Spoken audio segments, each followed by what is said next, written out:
में अपने खाते में लिखती है।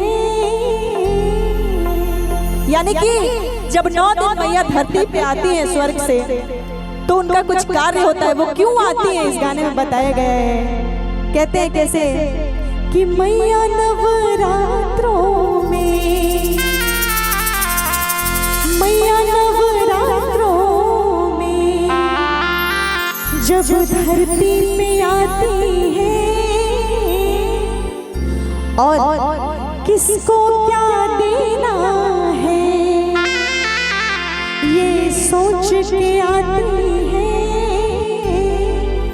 मैया नवरात्रों में,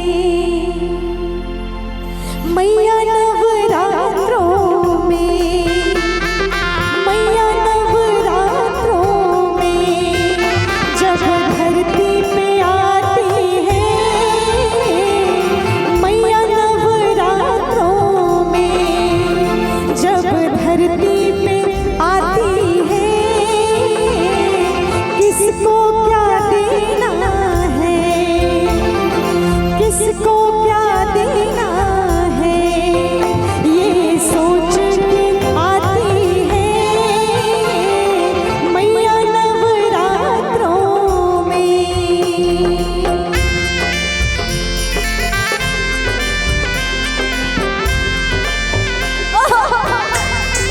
क्या बात है।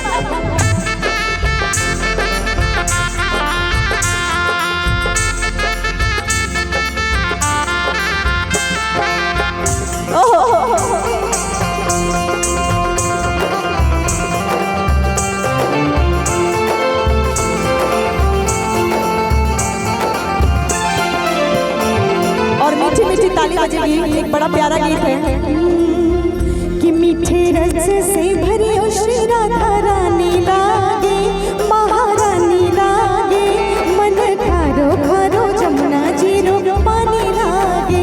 मीठे रस से भरी ओ श्री राधा रानी लागे, महारानी लागे, मन खारे खारो जमुना जीरो पानी लागे। ओ मन खारो खारो जमुना जीरो पानी लागे। किसको क्या देना है ये सोच के आती है। मैया नवरात्रों में जब दर्शन दिखाती है। पहले नवरात्रि में माँ खबर लेती है। पहले नवरात्रि में माँ खबर लेती है। दूजे नवरात्रि में अपने खाते में लिखती है। पहले नवरात्रे में मैया सबकी खबर लेती हैं और दूसरे नवरात्रे में अपने खाते में लिखती हैं। तीजे नवरात्रे में, तीजे नवरात्रे में बात आगे बढ़ाती है। मैया नवरात्रे में जब धरती पे आती है।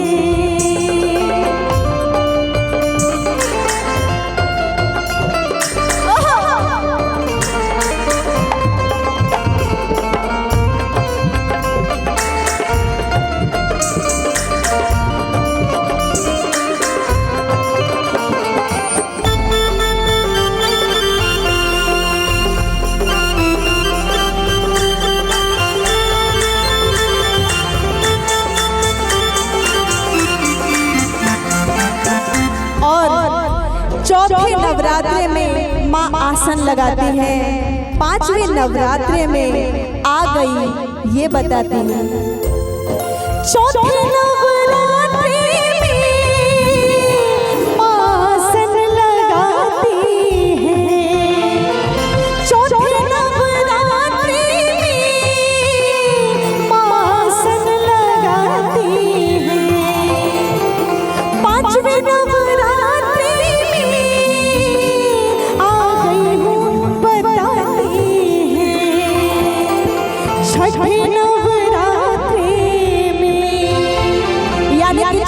दिन सप्तमी के दिन पट खुलता है ना।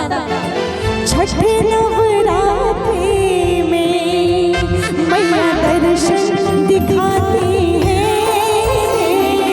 मैया नवरात्रों में जब धरती पे आती है।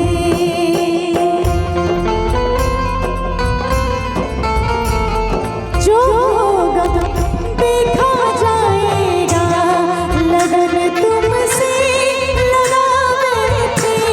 जो होगा देखा जाएगा।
अब आया सप्तमी का दिन। सप्तमी के दिन हम सब लोग जाते हैं दशहरा में, पूजा अर्चना करते हैं, माँ का पट खुलता है और दशहरा का मेला लगता है। पूरा ये जो पृथ्वी है, धरती है, गुंजायमान हो जाता है। बोलिए जय माता दी। सातवें नवरात्रि में वो खोलने खजाना है। आठवें नवरात्रि लग जाती लुटाने हैं। नौवें नवरात्रि में दोनों हाथों से लुटाती है मैया नवरात्रि में जब धरती पे आती है। और उसके बाद 10वां दिन, और जब माँ जाती है तो सबको तकलीफ होता है। क्या? जैसे एक बेटा को दुख होता है तो माँ को भी दुख होता है। कभी ऐसा हुआ है कि मूर्ति उठ रही हो और आपको रोना आ गया? होता है, हमको भी हुआ है। जिस वक्त मूर्ति उठ रही होती है, देवी माँ की प्रतिमा उठ रही होती है, आप वहाँ जाकर देखिएगा, आपका भी दिल दहल जाएगा। लगेगा कि माँ नहीं जाए, बस लगता है शादी ब्याह था और खत्म हो गया, वैसा सुना होता है ना।